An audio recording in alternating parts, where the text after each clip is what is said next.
Salut les caféinés, il y a quelques jours j'étais à l'est de la France, à Strasbourg, et aujourd'hui je vous propose de venir avec moi visiter une usine qui fabrique des machines espresso. Cette usine, elle est française et elle s'appelle Reneca. Ensemble, on va suivre notre guide Clément. D'ailleurs, merci Clément pour ton t-shirt Reneca. Et Clément va être notre guide, il va nous expliquer les différentes étapes de construction d'une machine à espresso, les problèmes qu'il rencontre, le fonctionnement d'une machine à espresso, et moi je vous souhaite un bon visionnage. Alors là on est du coup dans le showroom de Reneca, donc là tu es sur la partie qui va être vraiment axée sur l'histoire de Reneca. Okay. À la base Reneca c'est pas du tout un fabricant de machines à café, c'est une entreprise qui fait de l'usinage, qui fait de l'orfèvrerie. Ouais. À la base Reneca s'appelle Manacho, pas Reneca, et fabrique des prothèses orthopédiques, puis des couverts. C'est ouf. Tu vois, un service voilà, avec des couteaux, donc plaqué or, tu as de l'argent, enfin tout était en argent. Voilà, donc okay. C'est de l'original d'époque, hein, celui-là doit dater des années 50, je pense. Donc l'entreprise elle a été fabriquée en 1919 et elle a fabriqué sa première machine à café, voilà, après l'insertion dans le marché de la restauration grâce au couvert. Elle a fabriqué sa première machine à café en 1932, quelque chose comme ça. La machine à espresso d'il y a 100 ans. Donc en fait on mettait 150 grammes de café. C'est vrai, 150 grammes. Ouais. Donc voilà, on mettait beaucoup de café. Le porte-filtre qui était absolument énorme. Hop. Et le fonctionnement était vraiment, mais tu peux pas faire plus archaïque que ça, je pense. Donc tu as simplement de l'eau qui est admise par ici, qui remplit une petite chaudière. Cette chaudière-là, elle va chauffer l'eau, monter en pression. Okay. Et une fois qu'elle sera montée en pression, tu as une vanne dedans qui contrôle voilà, un certain niveau, qui va aller pousser sur le café. Et tu vas extraire voilà, un petit litron de café dans un pichet original Reneca voilà, d'époque.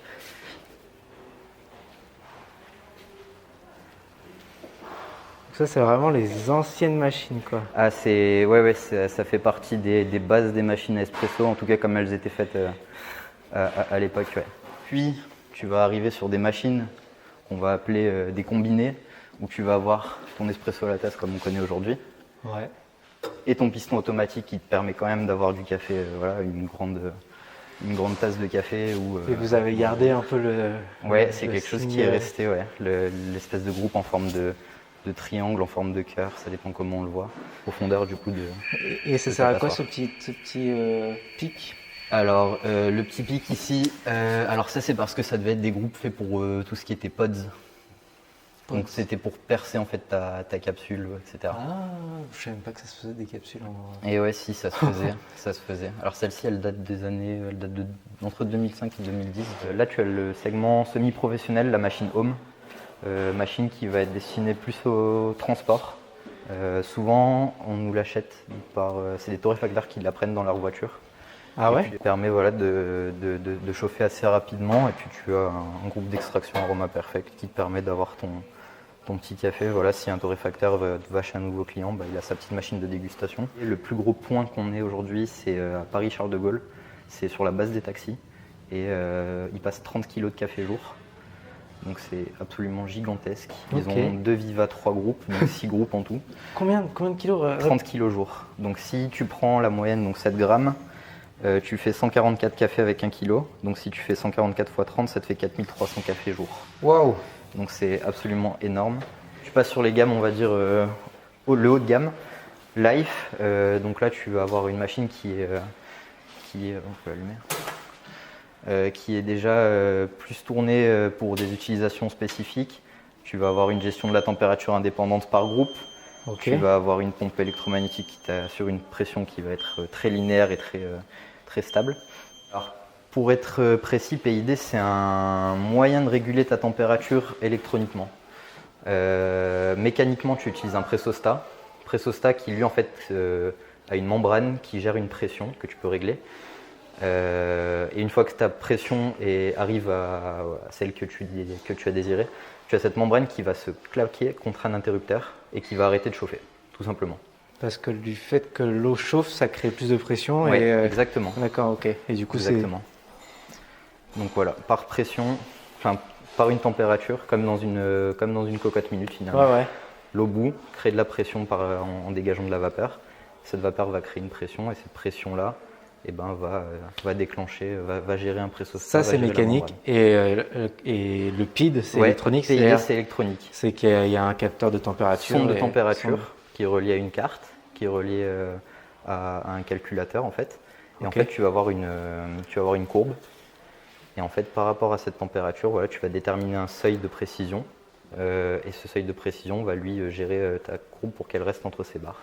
Enfin, ouais, parce que par exemple quand on fait des espressos, on dit il faut une température de 96 degrés, mais je pense que déjà il y a des différences entre ceux qui prennent en compte la température de la chaudière à 96 degrés ou la température de l'eau en sortie de groupe. Ouais, c'est très différent, c'est très différent. D'ailleurs, je t'invite un jour si tu as l'occasion de faire le test. En général, c'est la chaudière qui est en amont. Qui gère ta température. Très souvent, quand tu gères 92 degrés sur ton afficheur, tu sais très rare que tu aies 92 degrés en chaudière. Remarqué. Souvent, c'est un calcul qui est fait entre du coup ta chaudière, le passage en cuivre qui arrive jusqu'au groupe, ou ton tout ton échangeur, toutes tes parties qui peuvent être entre ton groupe et la chaudière. Et tu vas avoir du coup un calcul qui est fait et qui te permet d'avoir à plus ou moindre justesse la température que tu as voulu. Donc là on voit les entrailles des machines. Ouais, tu vas en voir pas mal, tu vas avoir des... Ouais, c'est un peu du porno pour ceux qui aiment ça. Tu vois un peu les machines dénudées. Tu vois un peu les machines dénudées, à quoi ça ressemble dessous quand c'est nu. Nous, on a un bureau d'études qui conçoit des pièces spécifiques. Et nous, après, on sous-traite la production de ces pièces parce que, on ne peut pas tout faire. On ne peut pas faire de la chaudronnerie, on ne peut pas faire de l'orfèvrerie, on ne peut pas travailler le cuivre, etc. Ce seraient des métiers qui seraient trop dispersés pour faire tout ici. Donc là, par exemple, tu as le groupe Aroma Perfect ici. Donc on reçoit, nous, complètement démonté et qu'après, on va prémonter. Donc ça, voilà, ça c'est la partie supérieure du groupe AP. Et là, tu as un groupe AP qui est complet. Voilà, donc tu vas rajouter en fait ton diffuseur, ta douchette, ton joint, toutes tes petites vis, etc. Tu vas gérer aussi tous les raccords pour que ça puisse être branché à la machine. Je suis en train de faire le montage et c'est pour vous dire que le groupe AP, Aroma Perfect, en fait c'est un groupe qui permet de ne pas tasser sa mouture et c'est directement le groupe qui va venir tasser la mouture. Donc voilà, c'est l'un des éléments brevetés par Reneka. Allez, je vous laisse avec la suite de la vidéo. Tiens, je te laisse peut-être sous-peser si tu veux bien. Donc voilà. Ça pèse... pour ça que je vais pas faire, t'inquiète pas. Ça pèse 3 kg, c'est du laiton plein. À quoi ça sert d'avoir un groupe qui est lourd? C'est pour la rétention de chaleur tout simplement. C'est un groupe qui est léger. Constance de... Ouais, exactement. Si tu as un groupe qui n'est pas lourd, ta chaleur va très facilement se disperser et tu vas avoir des différences de température qui vont être énormes. Voilà, ça c'est le débitmètre, c'est lui qui compte grâce à une petite hélice qui est dedans. Il va te compter des portions d'eau. Donc là, on a une entrée, une sortie. Donc il te calcule des portions d'eau et puis par rapport à un nombre de tours, tu as un capteur qui dit ok, là j'ai fait 20 tours à 0,1 centilitre, et je vais avoir 2 centilitres en place. Et après, on va avoir aussi nous ce qui s'appelle la micro-sieve, donc c'est notre passoire qu'on a breveté. C'est tout simplement, comme un filtre en thé si tu veux, en métal, qui va être soudé sur un support en métal. Et en fait, la différence, c'est que, on va prendre la différence, ça c'est une passoire standard de 16 grammes et ça c'est une passoire micro-sieve de 16 grammes. La différence entre les deux, c'est que là tu as, on va dire plus ou moins 500 trous de 300 microns. Là tu vas avoir 15 000 trous qui font 150 microns. Combien de personnes travaillent à Reneka? Alors on est 24 en tout et on est une dizaine au montage. Et puis après il y a plein de métiers qui s'articulent autour. On a un responsable qualité, un responsable de prod, un chef d'équipe, des techniciens de recherche et développement, des essayeurs, un ingénieur qui développe aussi. On a un peu de stock forcément pour quelques urgences, mais on travaille essentiellement en flux tendu. On reçoit une commande, on valide la commande, on crée la fiche d'identité, on la met dans le tableau de commande et après, clac, ça passe directement au montage. Ok, ça met combien de temps environ Alors tout dépend du nombre de commandes. Alors là, comme tu vois, on a des commandes là, plus tout ça, plus un autre tableau là-bas. Donc on a du travail jusqu'à fin août, début septembre. Et il faut compter, pour une machine, il faut compter entre 6 et 10 heures de la phase de construction à l'essai et jusqu'à dans la chaîne d'assemblage. Finalement, là maintenant, c'est C'est la partie Lego en fait. Là, C'est ouais, la partie Lego. c'est ça, exactement. Donc là, tu vois, tu as un rack avec je sais pas combien de pièces. Je crois qu'on a 80 000 références en tout. On a compté. Ouais. Et pour 2 millions de pièces en tout. C'est la même pompe qui remplit la chaudière et qui... Ouais. D'accord. Ouais, c'est la même qui te donne la pression. C'est combien de temps la durée de vie d'une machine Sincèrement, avec les nôtres, si tu les entretiens correctement, tu peux les garder 20-25 ans sans problème. Ouais.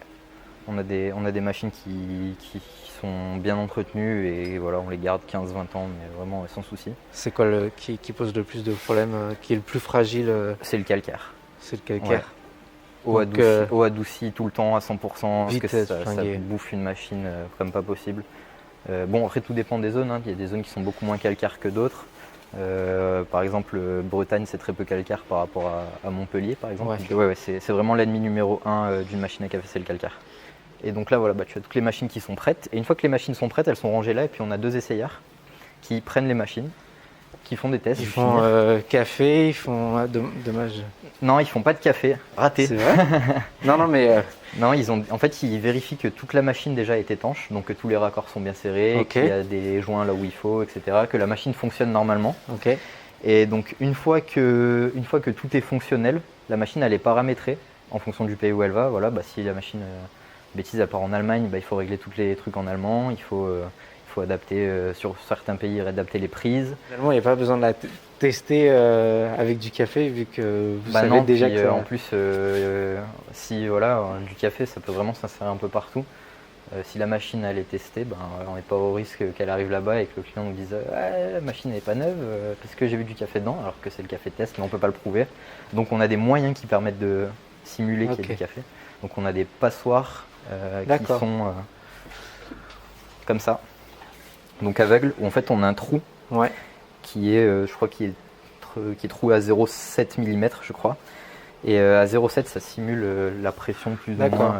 La contre-pression nécessaire pour simuler un café. Emballage. Zone d'emballage. Donc on a une machine qui nous permet de faire des cales avec des mousses. Donc même les cales on les fait à la main. Hein. On fait tout à la main ici. Donc voilà, ça permet de protéger l'avant des machines par exemple. Voilà, donc là, pas tasser hein, toujours. Donc je mets... non, c'est une qui a là parce qu'elle est chaude elle. Hop, je vais me faire... Non, c'était une coupe à part. T'en veux une? Il y a celle-là si tu veux.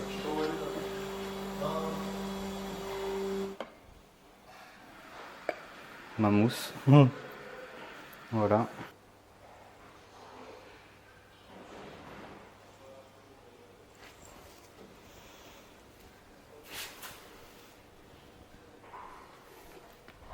Voilà. Donc tu vois, ça donne accès à des préparations de café assez simplement. Bon, super. Donc voilà.